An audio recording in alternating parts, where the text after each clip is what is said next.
Hey poker pros and curious newbies! Time to test your Pai Gow Poker smarts.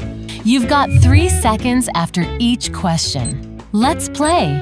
Question 1. How many cards do you get in Pai Gow Poker? The answer is 7. You'll split them into a 5-card hand and a 2-card hand.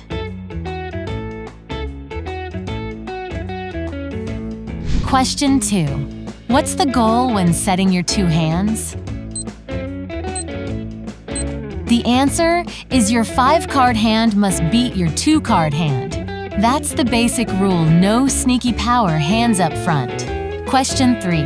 What happens if both your hands beat the dealers?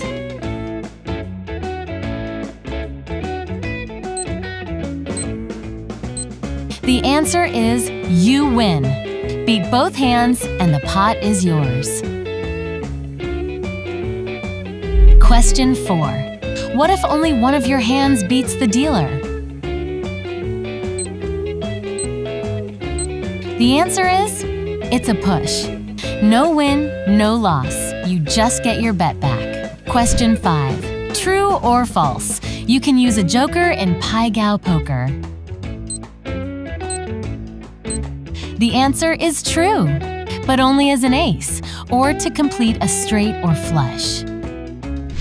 That's a wrap. Pai Gow may look slow, but it's sneakily strategic.